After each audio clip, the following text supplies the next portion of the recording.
തൃക്കേട്ട നക്ഷത്രം. തൃക്കേട്ട നക്ഷത്രം വൃശ്ചിക രാശിയിൽപ്പെടുന്ന ഒരു നക്ഷത്രമാണ്. ആ വൃശ്ചികക്കൂറിൽ പെടുമ്പോൾ ഇവർക്കും വ്യാഴം മറഞ്ഞ ഒരു സമയമാണ്. അഷ്ടമത്തിലാണ് വ്യാഴം വന്ന് നിൽക്കുന്നത്. ഇത് ശനീശ്വരനാണെങ്കിൽ 5-ാം ഭാവത്തിലുമാണ്. അപ്പോൾ ഇവർ കർമ്മസംബന്ധമായിട്ട് കർമ്മത്തിലാണ് ഇവർക്ക് ഈ പ്രാവശ്യം ഏറ്റവും കൂടുതൽ പ്രശ്നങ്ങൾ ഉണ്ടാവുക. കർമ്മത്തിൽ കേതു ആണ്. ആ സൂര്യൻ്റെ രാശിയിലാണ്. സൂര്യനാണെങ്കിൽ ഗവൺമെൻറ്റും ബാങ്ക് അങ്ങനെയുള്ള കുറേ രാശികളായിട്ട് ബന്ധമുള്ളതാണ്.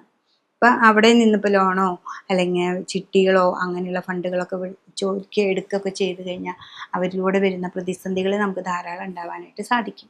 അപ്പോൾ എന്താ വെച്ചിട്ടുണ്ടെങ്കിൽ അപ്പോൾ നമ്മൾ വേറൊരു കടം മേടിച്ചു അതിലേക്ക് മറിക്കാനൊക്കെ ഈ വ്യാഴം നമ്മളെ സഹായിച്ചു കൊണ്ടിരിക്കും.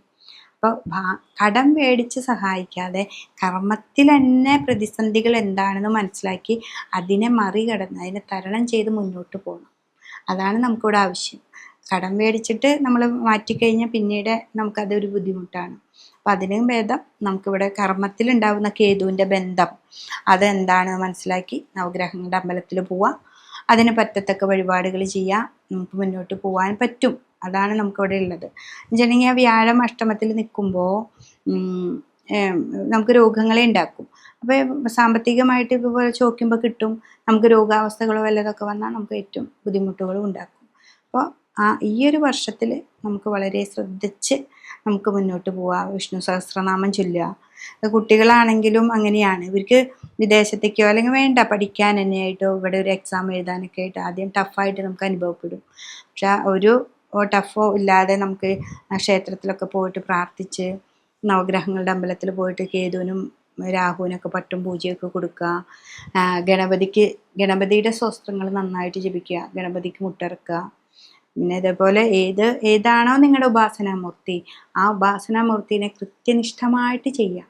എപ്പോഴും അതാണ് നമ്മുടെ ദേവി മാഹാത്മ്യവും സഹസ്രനാമത്തിലും ഒക്കെ പറയുന്നത്. നമ്മൾ എന്താണോ ചെയ്യേണ്ടത് അത് കൃത്യമായിട്ട് ചെയ്തു പോവാം.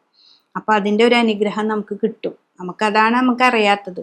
നമ്മൾ ഇന്നിപ്പോൾ വിഷ്ണു ക്ഷേത്രത്തിൽ പോകും, നാളെ ശിവൻ്റെ അമ്പലത്തിൽ പോകും, അങ്ങനെയല്ലാതെ നമ്മൾ ഏതാണോ നമുക്ക് ഏറ്റവും ദോഷമായിട്ട് നിൽക്കുന്ന സമയം, ഇപ്പോൾ വ്യാഴാണ് ദോഷം, ശനിയെ നമുക്ക് 5-ലുണ്ട്. അപ്പോൾ ചൊവ്വയുടെ തൃക്കേട്ട നക്ഷത്രമാണ്, ചൊവ്വയുടെയും കൂടി നക്ഷത്രമാണ്, ചൊവ്വയുടെ രാശിയിലാണ്.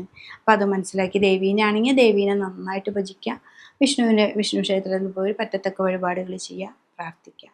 ഇടയ്ക്ക് എന്തെങ്കിലും വല്ല ഇൻ്റർവ്യൂവോ അല്ലെങ്കിൽ വേറെ എന്തെങ്കിലും ഒരു കാര്യത്തിനൊക്കെ പോകുമ്പോൾ നമ്മൾ ഒരു തേങ്ങ എടുത്ത് മുട്ടിറക്കി പ്രാർത്ഥിച്ച് മുന്നോട്ട് പോവുകയാണെന്ന് വെച്ചിട്ടുണ്ടെങ്കിൽ നല്ല മാറ്റങ്ങൾ വരാനായിട്ട് സാധിക്കും.